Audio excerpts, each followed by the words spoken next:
This is terrifying. I'm your host, Steve Van Metre, and thanks for joining me today. And the Bank of International Settlements recently released a report saying there's $65 trillion of hidden off-balance sheet derivatives sitting across the major banks in the global financial system that they believe could spark another financial crisis.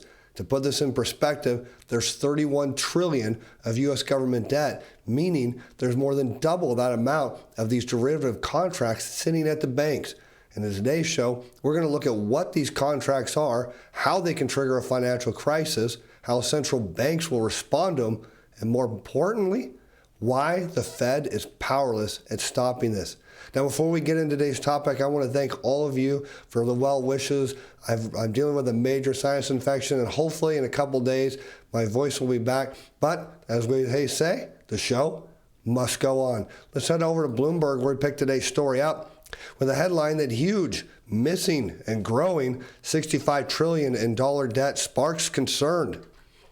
In a paper with the title, Huge Missing and Growing, the Bank of International Settlements said a lack of information is making it harder for policymakers to anticipate the next financial crisis. Now, I want to point out here that at least in time that I've studied as central banking and crises, there's never been one that they've anticipated and got right. In fact, usually the way it works is a crisis is unfolding and central bankers are saying, hey, there's no problem here. And then by the time it's too late, they kind of start to realize that, oh, wait, maybe we need to do something. So the notion that they need to get this figured out to anticipate a crisis, to me, seems a little bit silly.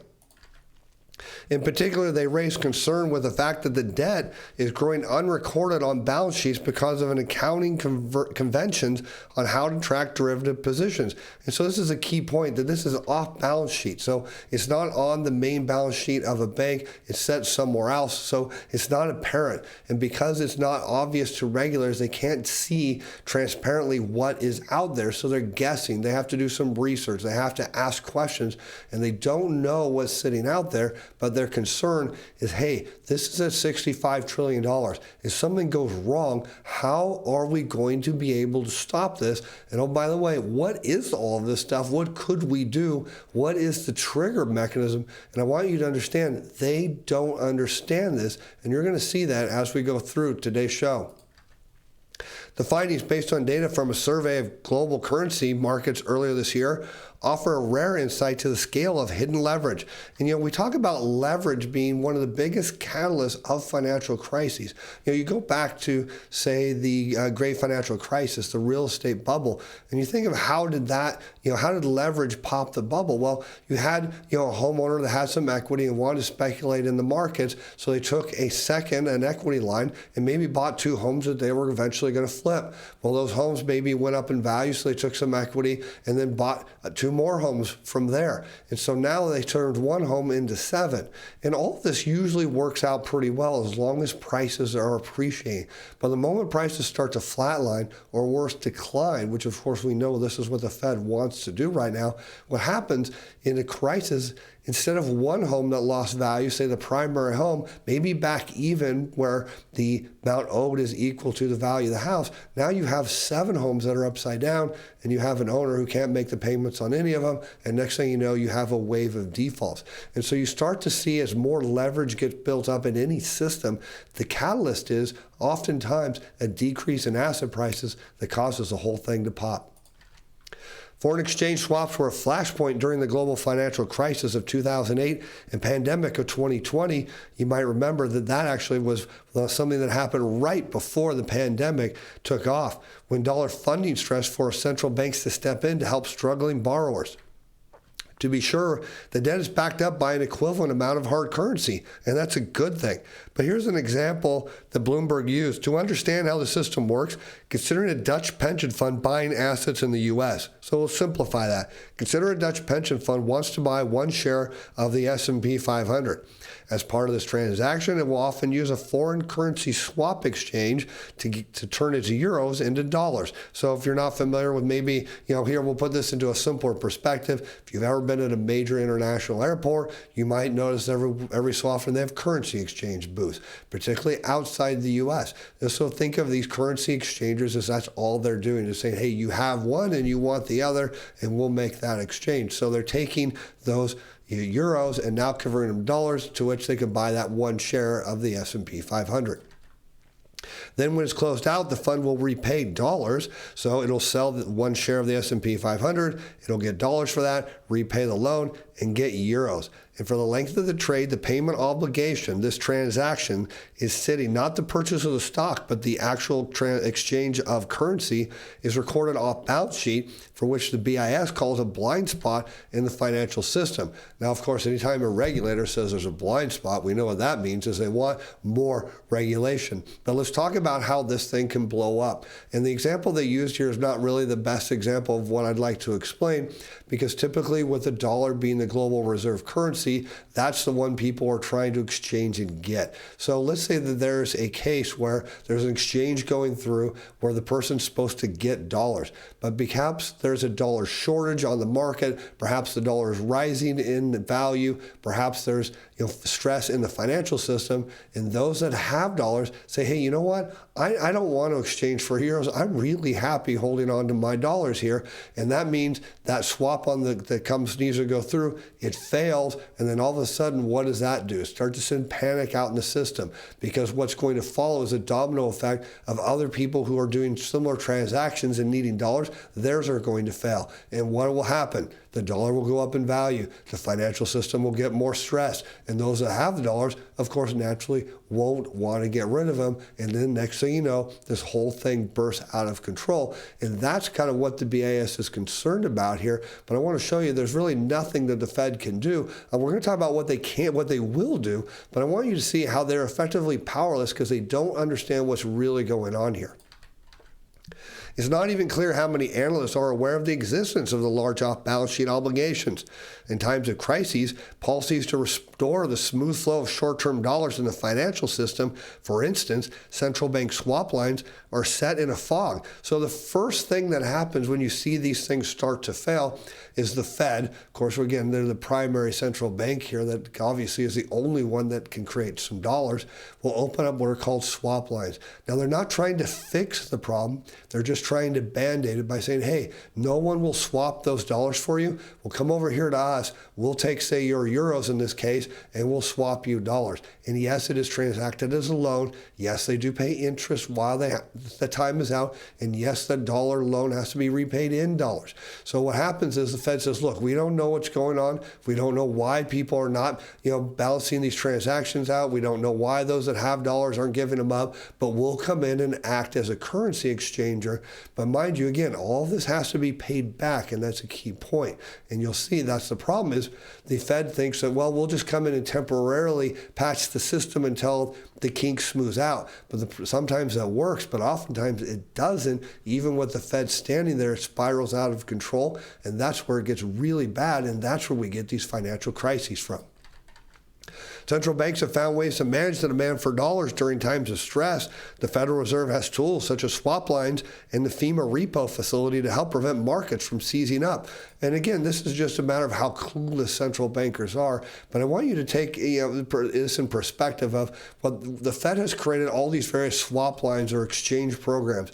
And perhaps you've seen one of these commercials for maybe a used car lot or an RV lot where they'll say, we'll take anything on trade, right? You can drive it, drag it, tow it, haul it, drop it from an airplane, and look, we'll take it in on trade. And that's what the Fed is really saying here is, look, we've got all these swap lines, so they won't trade you with that. Well, you've got something else. You bring it over to us. We'll take it. We'll swap it for dollars. But the problem is it's still a loan. It still has to be repaid in dollars. And that starts to get us to the whole point of what the BIS here is missing and why the Fed can't fix it is because these issues stem from dollar shortages and the central banks can't print money, so they can't solve the problem. For researchers at the BIS, it's the sheer scale of the swaps that's worrying. The estimate that banks headquartered outside the U.S. carry $39 trillion of this debt, which isn't a surprise because it's really where most of these currency transactions take place. more than double their on-balance sheet obligations and 10 times their capital. Accounting conventions only require derivatives to be booked on a net basis, so the full extent of the cash involved isn't recorded on a balance sheet. But it really shouldn't matter a whole lot. As long as there's enough currency in the system to meet the needs, the system should handle it. There should be dealers and currency exchangers handling this without the need of central banks. It's just when things go wrong, the central banks come in and act as a currency exchanger because they can't print money. There's a staggering volume of off-balance sheet dollar debt that is partially hidden, and the currency risk element remains stubbornly high. In a separate report on Monday, the BIS also flagged the settlement risk as another potential source of instability in the foreign exchange market. Researchers estimate that $2.2 trillion of daily currency turnover was subject to settlement risk, the possibility that one party to a trade fails to deliver the asset. And $2.2 trillion is not a small amount here. So far what we can take away from this report is, hey, there's this big multi-trillion dollar problem, tens of trillion dollar problem. We don't know how really to do with it. We don't know how big it is. And every day that goes on, we think there's something that's going to cause this whole thing to come to a halt. So far, we're not really sure how to fix it. And this whole thing just seems bad, but there is a solution. Let's keep going. Payment versus payment arrangements, a settlement mechanism that coordinates transfers to ensure no one is left holding a claim, tend to be unsuitable or too expensive for certain trades.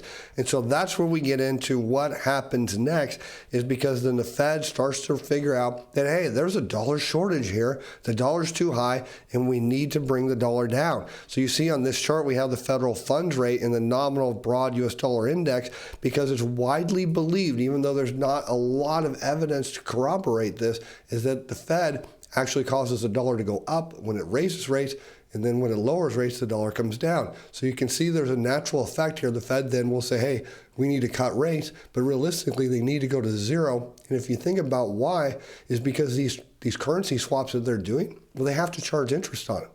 But if the Fed funds rate is at zero, the interest rate's at zero, and now these swap lines are effectively infinitely long, so the Fed can just kick back and say, hey, we'll just let this thing go until it works itself out. Meanwhile, if they don't lower rates, then what happens is all these people that have these ongoing swaps are accumulating more and more interest in dollars that they need more dollars to repay. So again, the first step is the Fed has to back off. And of course, at a time during high inflation, this isn't something we'd expect the Fed to do. The second thing they would do is then inject liquidity into the financial system through QE. And again, the notion here is that that would bring the dollar down. And again, there's not a ton of evidence. Here's QE1. The dollar went up in value before it came down, but was still higher than before. Here you see QE2. The dollar kind of went down and then went back up a bit. In QE3, the dollar, well, it went up. And so there's really not a lot of evidence here to say that anything the Fed is going to do will actually work. But that's the only solution, is because they can't fix a dollar shortage. So the only thing they can do is lower rates, inject liquidity, and do these swap lines and hope something gets fixed in the system, because they can't, they can backstop the whole thing. And then while they can do it indefinitely, they don't want to, but they have the ability to, and their hope is to backstop it until the system de-ices and starts to function smoothly. There's clearly an urgent need for wholesale market participants to look for alternative ways to eradicate settlement risk exposure across a broad range of currencies outside the traditional majors.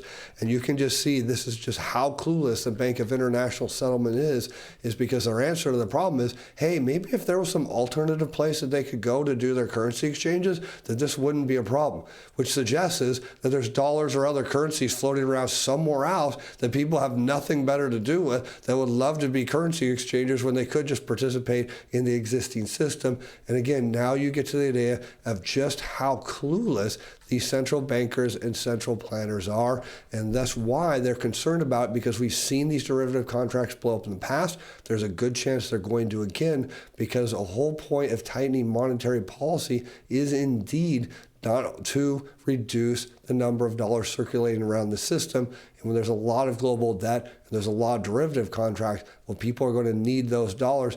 Eventually, what we should expect to see when things go wrong is the first leading indicator: the dollar will shoot higher, then the Fed will come with its spigot of unlimited swaps, and that's when the system will blow up. I'm your host, Steve Van Metre. Thanks for watching. Thanks for being fans. Bye now.